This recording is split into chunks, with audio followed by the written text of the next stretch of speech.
मध्य प्रदेश के धार जिले के अंदर एक छोटा सा गांव है। काव्या यहाँ पर अपनी माँ के साथ बड़े आराम से रहा करती है। दोस्तों, एक रात का वक्त होता है, वो तूफानी रात। यहाँ पर जो बारिश है वो बह बह कर उनके घर में घुसती चली जा रही थी। झोपड़ी नुमा उनका घर होता है, जंगल के बिल्कुल सटा हुआ घर। और यहाँ पर माँ बेटी दोनों के दोनों एक कोने में सिमट कर बैठी होती हैं। तभी बाहर से एक आवाज़ आती है कि मुझे एक रात की पनाह दे दो। दोस्तों, यहाँ पर जो बेटी है एक बार के लिए खड़ी होती है और मन ही मन सोचने लग जाती है कि मैं क्या करूं, इस मुसाफिर को एक रात की यहाँ ठहरने की जगह दूं या ना दूं। पता नहीं बाहर कोई और भी हो सकता है, चोर उचक्का भी हो सकता है, कुछ गलत इरादे से आया हुआ इंसान भी हो सकता है।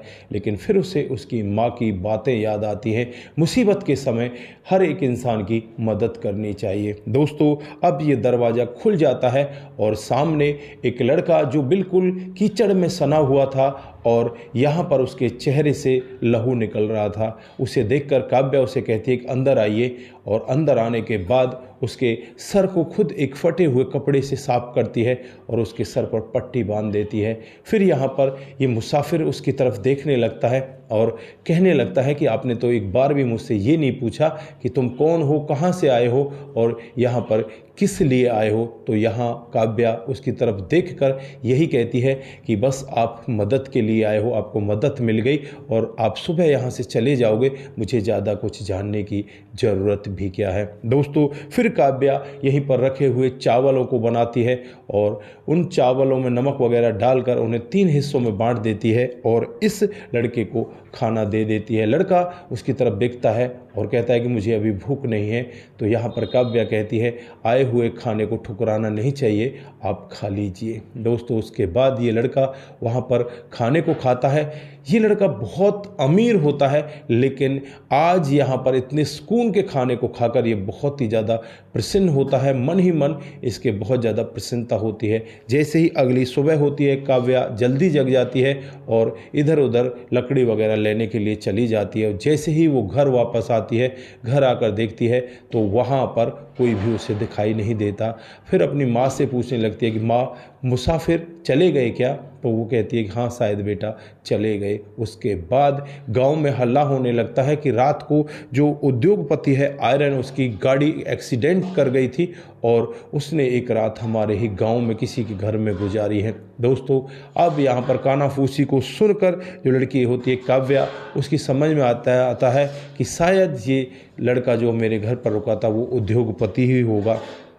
उसके बाद वो अपने घर चली जाती है, कामकाज में लग जाती है। थोड़ी देर बाद वहाँ पर गाड़ियों का काफ़िला आ जाता है और उस गाड़ी में से जो सबसे आगे होती है उसमें से आयरन आज सूट बूट पहनकर सीधे इस लड़की के घर की तरफ चलने लगता है। लड़की भी घर से बाहर आ जाती है और गांव वाले भी इधर उधर खड़े हो जाते हैं। सभी लोग शक की निगाह से देखने लगते हैं। जब ये आयरन एक थैला निकालता है और थैला निकालकर इस लड़की को देने लगता है कि तुमने मेरी बहुत मदद की थी, ये तुम्हें तुम्हारी मदद का इनाम है। दोस्तों, लड़की इसकी तरफ देखती है और इन पैसों को वापस लौटा देती है कि मैंने जो मदद की थी वो इंसानियत के नाते से की थी, ना कि मैंने सौदा किया था। मुझे इन पैसों की ज़रूरत नहीं है। आयरन उसकी तरफ देखता है और देखकर जो उसे पैसे का घमंड था वो एकदम से चूर होने लगता है कि गरीब इंसानों में भी इतनी बड़ी ताकत होती है, वो इतने पैसों को भी इस तरह से ठुकरा सकते हैं।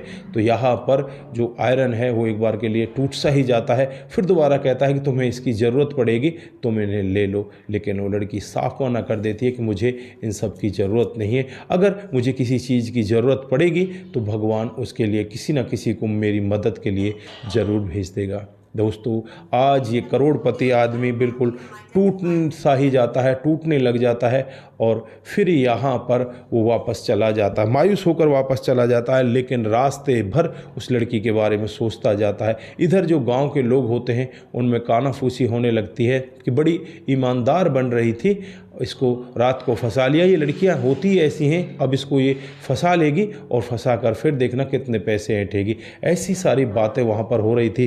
काव्या इन सब बातों को सुनती है, सुनकर अपने घर चली जाती है और अपनी आंखें भर लाती है, अपनी माँ से कहने लगती है कि माँ, क्या इंसानियत के लिए भी कोई कीमत चुकानी पड़ती है?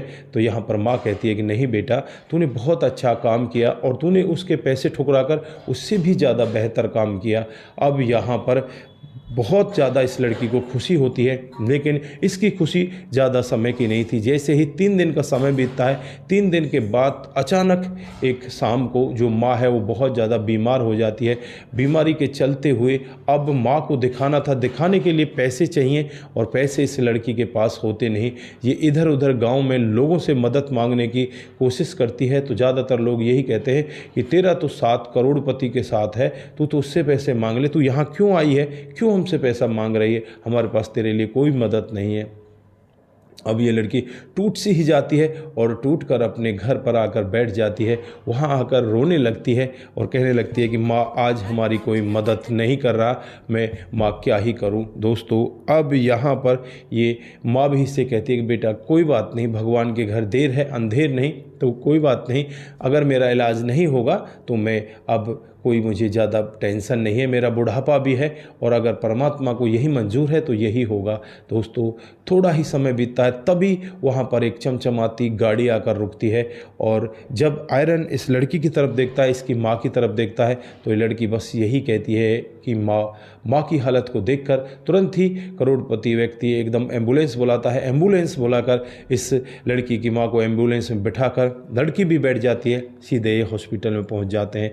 आज लोगों के मुंह पर कोई बात नहीं थी, वो चुप खड़े हुए देख रहे थे कि ये करोड़पति व्यक्ति यहाँ आकर इसकी मदद कर रहा है और करोड़पति के सामने तो बोलने की हिम्मत किसी की थी ही नहीं। उसके बाद लड़की से लेकर हॉस्पिटल में पहुँच जाती है और वहाँ पर माँ का इलाज होने लगता है, लेकिन माँ की जो तबीयत है उसमें सुधार नहीं हो रहा था। फिर यहाँ पर डॉक्टर साहब कहते हैं कि भाई ये तो सब भगवान के भरोसे है कि कब तक इनका जीवन है। दोस्तों, बेटी अपनी माँ के पास जाती है, वहाँ जाकर रोने लग जाती है। आयरन भी वहीं जाकर खड़ा हो जाता है और माँ एक पल के लिए अपनी आंखें खोलती है और आयरन के हाथ को अपने हाथ में लेकर कहने लगती है कि बेटा, कभी भी मेरी इस भोली वाली बेटी का हाथ मत छोड़ना, और उस हाथ को उसके हाथ में दे देती है।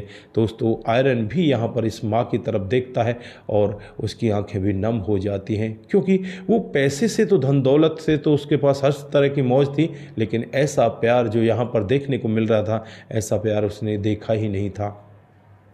आज यहाँ पर उसकी हर तरह से मौज ही मौज दिखाई दे रही थी। अब ये यहाँ पर इस माँ को आश्वासन देता है और आश्वासन देकर यही कहता है कि माँ, आपको टेंशन लेने की ज़रूरत नहीं है, आपकी बेटी का हाथ में कभी भी नहीं छोड़ूंगा। और उसके बाद माँ की आंखें बंद हो जाती हैं, जो कंप्यूटर में स्क्रीन चल रही थी वो बिल्कुल सीधी हो जाती है और यहाँ पर बेटी दहाड़े मार मार कर रोने लग जाती है। बेटी की आवाज़ बाहर तक जाती है और आयरन उसे संभालता है। फिर इसके बाद अंतिम क्रियाक्रम की जो नियम है वो सारे यहाँ पर कराए जाते हैं। अंतिम क्रियाक्रम होता है, आयरन पूरी जगह इस लड़की के साथ में होता है। अब ये लड़की टूट सी ही जाती है।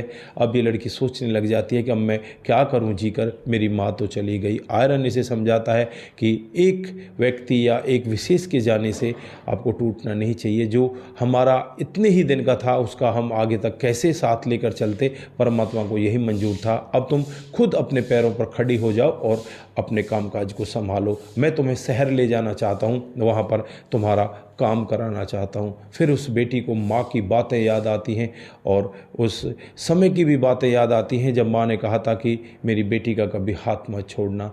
और फिर ये लड़की आयरन के साथ जाने के लिए तैयार हो जाती है। शहर में जाती है, कभी कढ़ाई करती तो कभी बुनाई करती। शहर में जाने के बाद भी आयरन इसे अपने घर नहीं ले जाता, एक कमरा इसके लिए किराए पर लिया जाता है और वहीं पर ये बच्चों को पढ़ाने लगती है, सिलाई करने लगती है। धीरे धीरे समय बीतने लगता है और उसके बाद ये एक NGO की स्टार्टिंग करते हैं। आज आयरन भी बदल चुका था, वो अपनी फैक्ट्री से ज़्यादा ध्यान यहाँ इन लोगों पर दिया करता। जो कोई गरीब लोग आता उसकी मदद किया करता। ये एक NGO स्टार्ट करते हैं और NGO धीरे धीरे करके आगे बढ़ने लगता है और फिर इनका कामकाज बहुत अच्छे से चलने लगता है। दोस्तों, उस दिन के बाद से अब इनके जो NGO हैं उसमें बहुत तरह के लोग आते। कोई तो भूखा आता, तो कोई प्यासा आता, तो बीमारी होती, उन सब का काम यहाँ पर ये किया करते और बड़े अच्छे से इनका जीवन आगे व्यतीत होने लगता है। दोस्तों धीरे धीरे कुछ और समय बीतता है। कुछ और समय के बाद जो काव्या है एक दिन अपने बालकनी में बैठी होती है,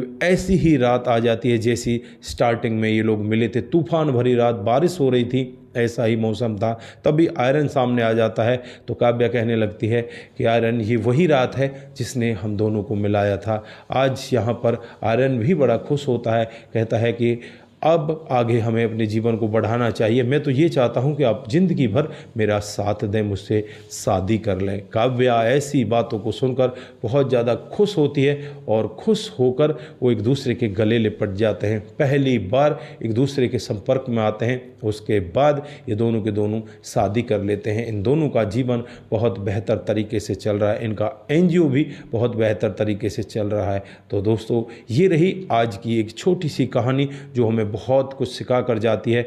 मानवता एक ऐसा धर्म है जिसे निभाने के बाद हमें सुख ही सुख मिलता है। अगर हम किसी की मदद करते हैं और सोचते हैं कि इससे हमें कुछ ना कुछ लाभ हो तो वो मदद नहीं कहलाती। अगर मदद करनी है तो बिना किसी सोच के, बिना किसी ऐसे लाभ के हमें उस व्यक्ति की मदद करनी चाहिए जो परेशानी में है। तो दोस्तों आप लोग यहाँ पर क्या कहना चाहते हैं, आपकी जो भी राय है एक बार कमेंट बॉक्स में ज़रूर दीजिएगा। आज के लिए बस इतना ही, फिर मिलते हैं किसी नए मोड के साथ। तब तक के लिए आप अपना ख्याल रखें, परिवार का ख्याल रखें, सतर्क रहें, सावधान रहें, रिश्तों की अहमियत को ज़रूर समझें। नमस्कार, जय हिंद, जय भारत।